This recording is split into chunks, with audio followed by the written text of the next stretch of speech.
मगर कहानी को समझा नहीं, उसे अंडरस्टूड होकर अपने जीवन में उसे अपनाया नहीं।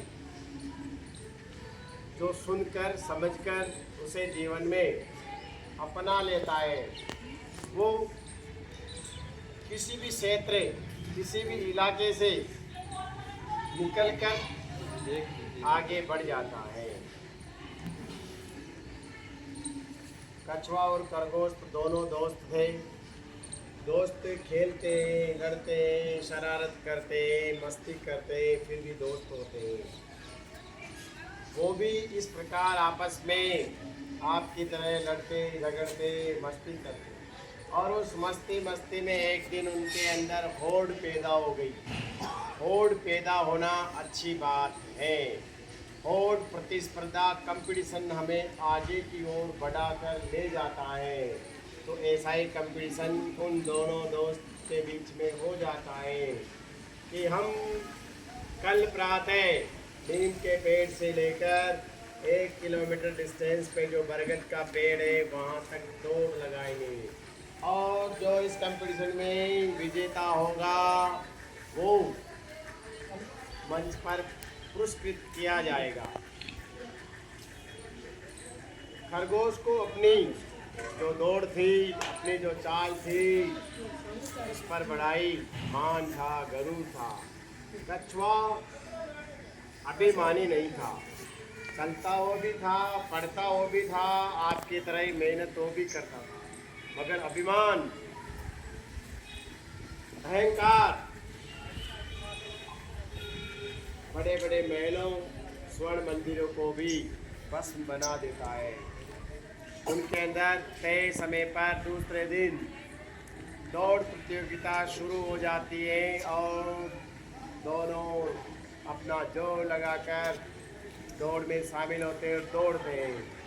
खरगोश जो घमंडी था, जिसे अपनी दौड़ पर अभिमान था, वो बहुत तेज दौड़ता है और दौड़ता हुआ आगे बढ़ता है और थक जाता है, शीघ्र ही थक जाता है और विश्राम करने लगता है।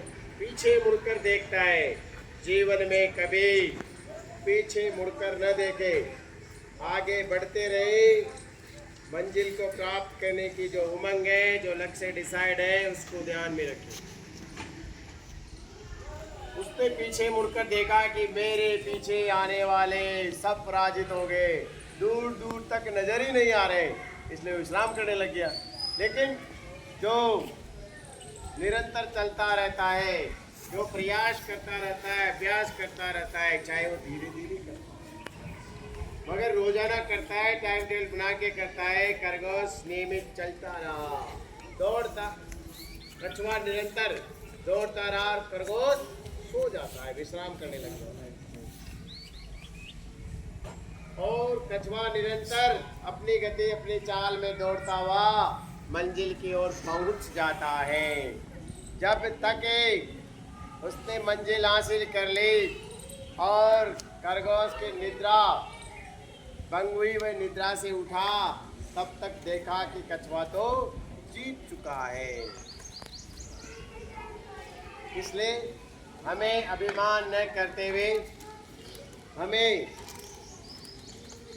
टाइम टेबल निर्धारित करके निरंतर धीरे धीरे ही सही अध्ययन करते रहना है, चलते रहना है। अपनी जो चाल है, अपनी जो दौड़ लगाने की जो क्षमता है, उस पर घमंड न करके निरंतर प्रयास करते रहना है। एक दिन मंजिल आपके हाथों में होगी। ऐसे ही बहुत सारे उदाहरण हैं हमारे भारतीय संस्कृति में, जिन्होंने बिना किसी संसाधन के होते हुए, बिना किसी वाहन के होते हुए, पैदल चलकर 2-2 किलोमीटर, 5-5 किलोमीटर चलकर गए और अपनी पढ़ाई की। वो आज डॉक्टर, इंजीनियर और विदेशों में अच्छी पोस्ट पर हासिल है। अभी भी का लेटेस्ट उदाहरण है हमारे सामने, मरुस्थलीय क्षेत्र से भेड़ चराने वाला बालक आईपीएस बन जाता है। दिन में पूरे दिन पेड़ चराता है, उन्हें चराता है और सुबह ले जाता है, शाम को वापस लाता है और अपनी स्टडी को नहीं छोड़ता। और क्या बन जाता है? हमारे भारतीय संस्कृति में से चेतन कक्कड़ नाम का एक बालक अपनी पढ़ाई, बिल्कुल मध्यम वर्ग का बालक जिसके पढ़ने के संसाधन नहीं थे, फीस चुकाने के लिए फीस नहीं थी, लेकिन पढ़ता रहा और विदेश में उसकी जब जॉब लगी तो गूगल में उसकी, गूगल चलते ना, गूगल कंपनी में उसकी नौकरी लगी और उसे 1.5 करोड़